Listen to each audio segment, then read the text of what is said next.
सूचना केवल हमारे विचार हैं, वित्तीय सलाह नहीं। निर्णय लेने से पहले खुद शोध करें। किसी भी लाभ या हानि के लिए हम उत्तरदायी नहीं हैं। आज हम देख रहे हैं आईटीसी लिमिटेड के 2024-25 Q4 की standalone financial performance. Starting with the sales, पिछले क्वार्टर से सेल्स में 1% का इंक्रीज हुआ है, मगर कंपनी ने पिछले साल के मुकाबले 11.5% का सेल्स इंक्रीज रिपोर्ट किया।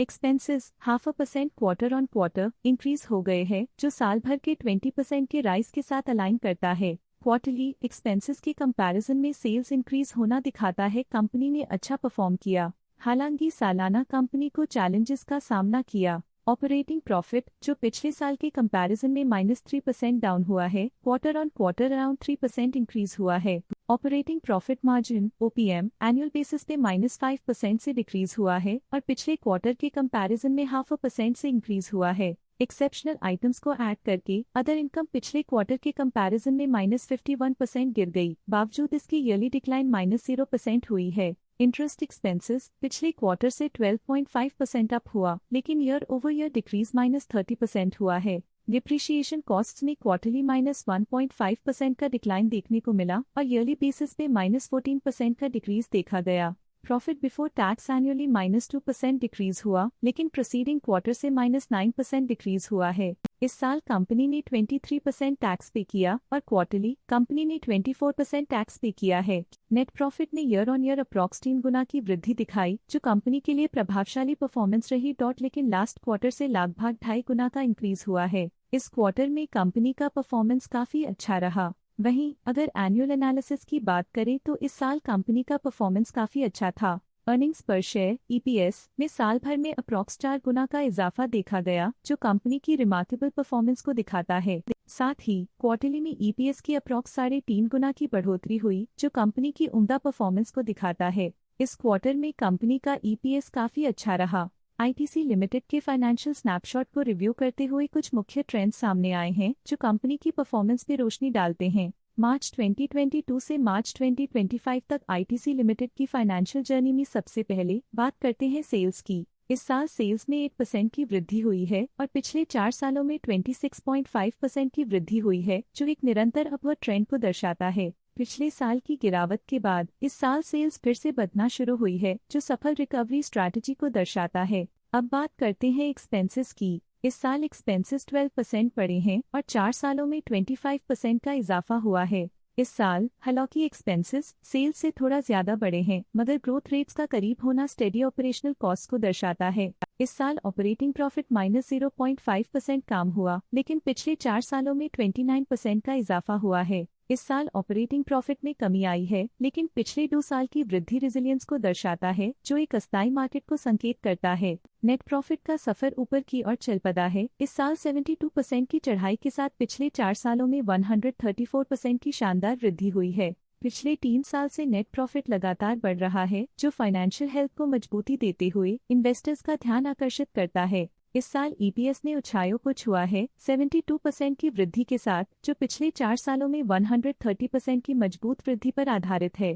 पिछले 3 साल से अर्निंग्स पर शेयर EPS में लगातार इजाफा हुआ है, जो प्रॉफिट ग्रोथ को मजबूती देते हुए शेयर होल्डर वैल्यू को बढ़ा रहा है। चलिए अब बात करते हैं शेयर होल्डिंग पैटर्न की। आईटीसी की शेयर होल्डिंग रिपोर्ट्स कुछ इस प्रकार की हैं, जो अननोन 2025 के तक चलता है। ये रिपोर्ट कंपनी के शेयर्स की डिटेल्ड जानकारी देता है, जिसमें promoters, promoter groups, foreign investors, public investors और सरकारी एंटिटीज शामिल हैं। पब्लिक द्वारा हेल्ड शेयर्स का परसेंटेज 14.87% से इंक्रीज होकर 2025 के में 14.9% तक का इंक्रीज से देखा गया। ये चेंजेस स्टेट है कि पब्लिक की इन्वेस्टमेंट कंपनी में क्वार्टर टू क्वार्टर इंक्रीज हुई है। जब कंपनी के शेयर्स का अधिकतम हिस्सा प्रमोटर्स, FII, DII या गवर्नमेंट के पास होता है, तब ये माना जाता है कि कंपनी मजबूत हाथों में है, जो स्थिरता और मजबूत समर्थन को दर्शाता है और इस मार्केट की स्थिरता बनी रहती है। DII, डोमेस्टिक इंस्टीट्यूशनल इन्वेस्टर्स, ने अपना शेयर होल्डिंग दिसंबर 2024 में 44.92% से 2025 में 45.19% तक इंक्रीज किया।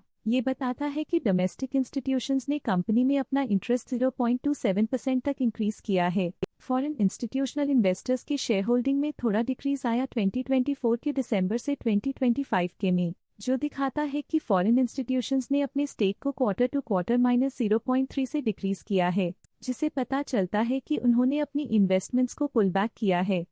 ये था कंपनी का करंट शेयर होल्डिंग पैटर्न। आइए देखते हैं इस क्वार्टर के FII डील्स ने बाजार को किस तरह प्रभावित किया है।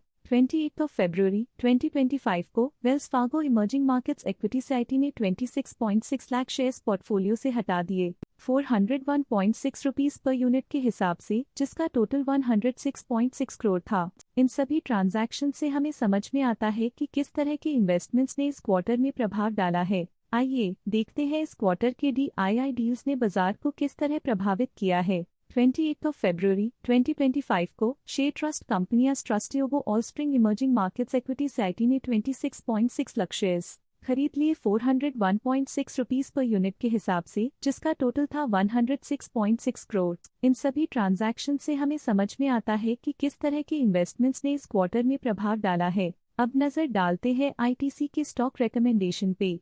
इस स्टॉक का करंट प्राइस 464.25 रुपीस चल रहा है। KR चोकसी ने स्टॉक की बाय रिकमेंडेशन दी थी। उन्होंने स्टॉक का टारगेट प्राइस 494 का अनुमान लगाया था। रिकमेंडेशन के समय स्टॉक का प्राइस 418.45 चल रहा था, जो करंट प्राइस से 20.5% अप है। मोतीलाल ओसवाल ने स्टॉक की बाय रिकमेंडेशन दी थी। उन्होंने स्टॉक का टारगेट प्राइस 550 का अनुमान लगाया था। रिकमेंडेशन के समय स्टॉक का प्राइस 441.4 चल रहा था, जो करंट प्राइस से 27.6% अप है। प्रभुदास लिल्लधेर ने स्टॉक की बाय रिकमेंडेशन दी थी। उन्होंने स्टॉक का टारगेट प्राइस 530 का अनुमान लगाया था। रिकमेंडेशन के समय स्टॉक का प्राइस 441.4 चल रहा था, जो करंट प्राइस से 23% अप है। शेर खान ने स्टॉक की बाय रिकमेंडेशन दी थी। उन्होंने स्टॉक का टारगेट प्राइस 595 का अनुमान लगाया था। रिकमेंडेशन के समय स्टॉक का प्राइस 477.1 चल रहा था, जो करंट प्राइस से 23% अप है। आनंद राठी ने स्टॉक की बाय रिकमेंडेशन दी थी। उन्होंने स्टॉक का टारगेट प्राइस 560 का अनुमान लगाया था। रिकमेंडेशन के समय स्टॉक का प्राइस 487.95 चल रहा था, जो करंट प्राइस से 18.8% अप है। आज के लिए फाइनेंशियल सेक्टर में इतना ही। देखने के लिए धन्यवाद। स्टॉक लेटेस्ट न्यूज अपडेट के लिए चैनल को सब्सक्राइब करें और वीडियो को लाइक एंड शेयर करें।